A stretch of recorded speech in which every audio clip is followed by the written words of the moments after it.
Hello, hello, hello. You are tuning into another episode of the Wunderkind Show. Hey, yo, today's topic. Mike Preston's a liar. A lot of the people are lying, and we got proof. Boom. So, today is Lamar Jackson's birthday. And there were countless number of fans wishing our star, once in a generational QB, a happy and merry birthday. But something else usually happens, or sometimes within some communities or some friendships happen on people's birthdays. And it's called birthday licks, right? Or as some might call it, birthday hits or birthday punches. Okay? I know. It sounds kind of crazy, right? But it's something that we've grew up with from the time I was a child. And some people do it too. So don't think it's an abusive way of showing love to somebody on their birthday. But in this case, it opened the eyes of a lot of doubtful Raven fans and doubtful media members of the front office of the Ravens, because there were rumors that Lamar Jackson was not stepping on the field because, it's a contract thing. And if he did, I wouldn't have had a problem with it. But that was what was going on with the rumors. Other rumors were saying that he was missing all of his rehab, and he was refused to getting anything done at the facility with their doctors and other things like that. So Isaiah Likely, being the teammate that he is, comes out with an Instagram post of Lamar Jackson, of him giving Lamar Jackson birthday punches. And the reason why he was able to do it so easily was not because of the elusivity of a Lamar Jackson, the quickness of a Lamar Jackson, the speed of a Lamar Jackson. No, it was because he was on his birthday getting therapy for his knee. There is actual proof, video proof, that this man was getting his knee taken care of even on his birthday. It goes to show that no matter how much people may lie, try to come up with false narratives, the truth will always come to the light. No matter how much you try to keep it in darkness, it'll find its way to light. And this is why I tell everybody why I would have rathered everyone just try to ask Lamar instead of, the front office or John Harbaugh or anybody else, because he's going to be forthcoming on what's going on. But with everything going on, with his name being in the media as much as usual, he kept quiet. He was like, let's let it go. It's no big deal. It was a teammate showing and wishing birthday friendship, right, to him, that opened up and showed him going through his regimen or PT for his knee. So then I have to ask people this. If you have a QB that's working so hard to get back, if you have a QB that has proven that, oh my God, our team is absolute crap without him, if you have a QB that historically is the second highest scoring QB when he's a starter in NFL history, specifically without the weapons that all these other QBs on those lists have when it comes to the weapons department, then you have to ask yourself, how crazy, how foolish, how asinine would it be for us to want, much less have a mindset of moving off of him or moving away from him? This is why I try to tell people, just wait. The truth will come out. It always does. Now, imagine me going through, flipping through Twitter and other stuff like that, and this just falls dead flat in my lap. And he's just laughing, And it's funny because just the other day, there was another video that the Ravens put out of Lamar Jackson and Harbaugh, interaction with them on the sideline with Harbaugh joking, hey, the cold should help the need some. And Lamar was like, nah, man, I don't like the cold. He's like, no, it's like an ice bath. And we overlooked it. Lamar seems to be in cheerful spirits, an upbeat presence in the locker room. He does not seem, when it's being seen, that he is a damper on the mood for his teammates. But that's not what a lot of the media would want you to think. This is why I tell everybody, you have to have a mind for yourself. You have to. The media is going to always try to force their narrative down your throat because constant repetition makes you never forget it and makes you start to believe it. You ever listen to I'm a little older than some of the people that watch this, but do y'all remember when you were kids and the song would come on the radio and you might not even have liked the song, but because the song just kept playing and playing and playing and playing, you started singing it. You started being like, oh, I like that. That part's not bad.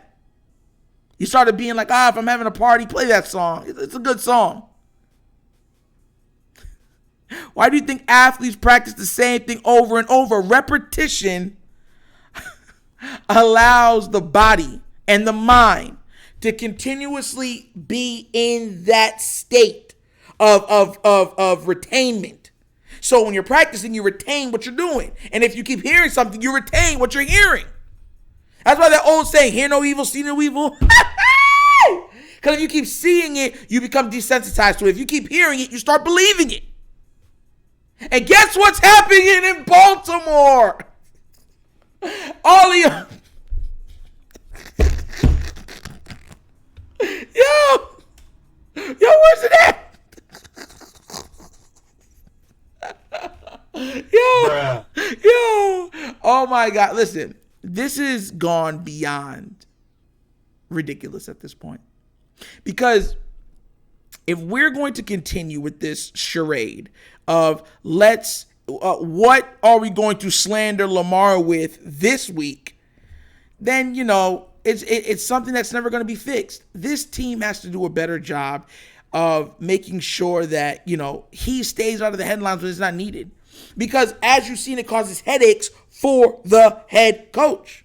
Because he doesn't want to keep answering questions. And then the teammates get answered the same questions. Can you imagine if they would have just been, look, he's here all the time working hard. I mean, Lamar's busting his tail to get back. He wants to be out on that field. Half the questions that they've been asking you, right there, done. No more needs to ask no more questions for it. Because Harbaugh and them want to hide things, not divulge certain things, it becomes a media fracas or a media circus.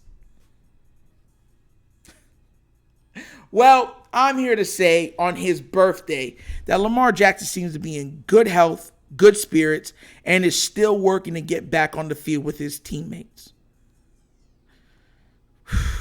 And as some would say and some believe, no, he should be traded. And there's still some in the flock that still thinks that he needs to be traded. They're willing. I've come to the understanding, when you hear people speak about Lamar, you have to understand that it goes deeper than just his quarterback play. You have to understand that. That's just the way it is.